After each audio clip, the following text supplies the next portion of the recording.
Hey, it's Chris, and I'm pumped to be back for another episode of Unbelievably Useful. This is going to be a good episode, so I really hope that you stick around for the entire thing. First of all, before I say anything else, wow, we passed 80,000 subscribers, and it's going so fast now. It's been like 10,000 subscribers in the last 30 days, and I think it's going to be like way more than that this month. I mean, it's not going to be long till we hit 100,000 and we get to celebrate. But you know what? Those gift cards, well, thank you for that. Thank you. But the gift cards that I've been giving away for people who have subscribed and turned on notifications using the bell icon so they can be one of the first people to see a video, I'm gonna keep doing that. But as of today, I'm not gonna announce it. So I'm just gonna hide it somewhere within a video. And it's just up to you to like be on the lookout and be the first person to find it and hopefully win it. Now, it's not like today's tips are actually brand new or totally unknown, but I think a lot of them are definitely gonna be unknown to you because they were to me until very recently. And even if I'm just reminding you of a couple of these, then this time, don't forget them.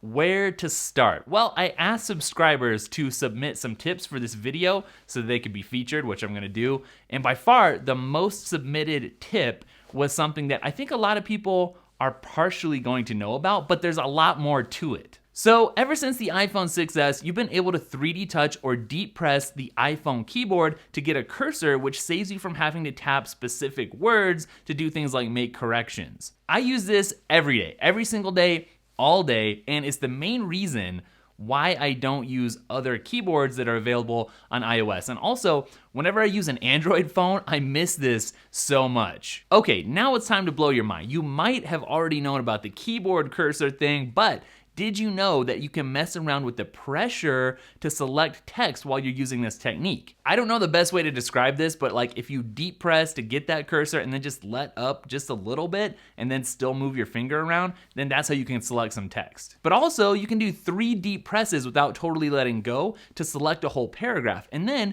you can tap on the selected text to get your normal cut, copy, and paste options. Tell me that you knew about that already. I know you didn't. Now take a close look at my home screen. Does anything look weird or different to you? Look really closely. Okay, that's enough looking. In fact, I don't like the way that some of you were looking at my phone. But what I did was I used a certain wallpaper to hide the doc's background. So I'll leave the link to the site where you can find these down in the description, but there's a bunch to choose from, including some really nice gradients and a really minimalistic all-white background. Now this is a cool thing, but why is it useful? Well, I included it here because if you're the type of person that likes to declutter stuff because it helps you think better, then this is right up your alley. And if you're not, then yeah, it just looks cool. I'm super excited to take a few seconds today to talk about today's sponsor because it fits perfectly into this video. Halo Effect is the first hands-free smartphone mount with 4 mounts for any activity: running, writing, working, and driving or streaming. If you're jogging or biking, you can wear it on your arm. If you're driving, then it pops right into the car mount. And if you're at your desk, you can use the built-in stand or attach it to the wall. Now you guys know, I never say something like I'm about to say in the sponsored slot here, but I've been using this for the last week,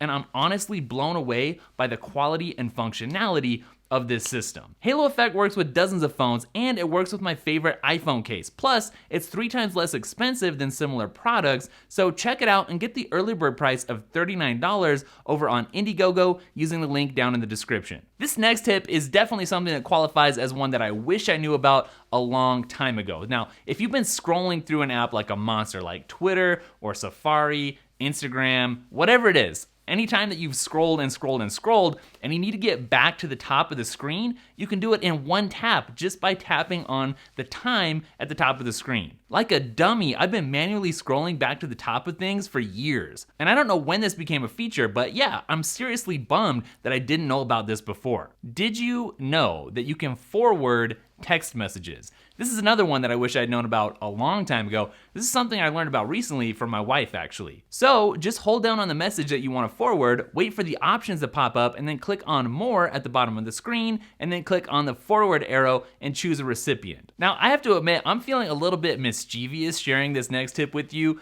You already know that you can turn on Do Not Disturb while driving so that you're not distracted while you're driving by texts and notifications, and that's a good thing. I mean, I've got it turned on, and I definitely recommend that you get it turned on. But, and this is the twist, you can fake having it on if you don't want to talk to somebody, like if you want a legitimate excuse or reason why you can't talk to somebody.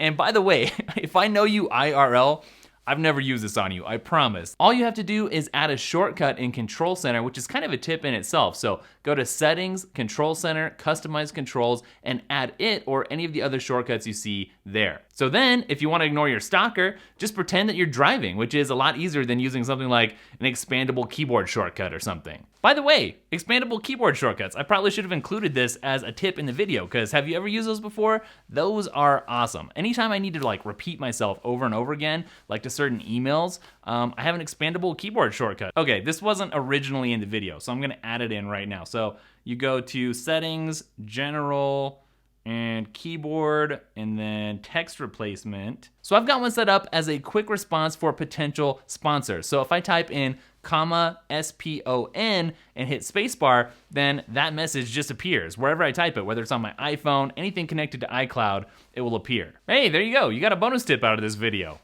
If you're a user of Apple's default calendar app, which I switched back to like a year and a half ago or something for reasons I don't even want to get into. Okay, I'll get into them. There's a lot of great calendar apps out there with really great designs, better than Apple's calendar app, but they all had at least one flaw that kind of ruined the whole experience for me. Like, if you can't use the app, it doesn't matter how good it looks if you can't like get work done. So like a lot of things, I went back to the official Apple Calendar app because it just works.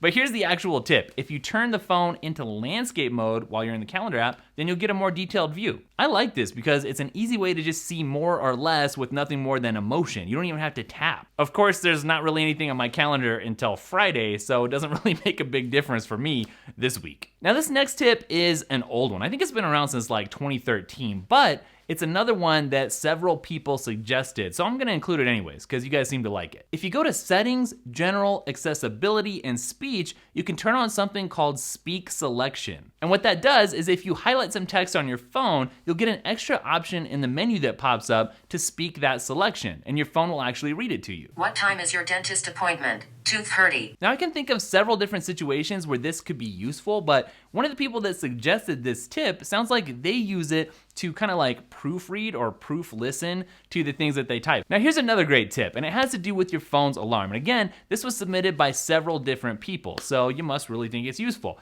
But if your alarm is going off and you pick up your phone or look at it, then it's actually gonna get quieter automatically, all by itself, which is really cool. This is a great example of Apple kind of putting in the extra work and thinking about what would make this just a little bit more convenient. Well, that is it for the tips in this video, but I actually filmed some extra tips for this video as part of this series. I'm gonna tell you how you can access those soon in an upcoming video. In the meantime, make sure to check out the video description for all the interesting links that I've got down there, including all the links that you're about to ask me about. What are these screens behind me? What is that thing that rotates on my desk? What iPhone case am I using?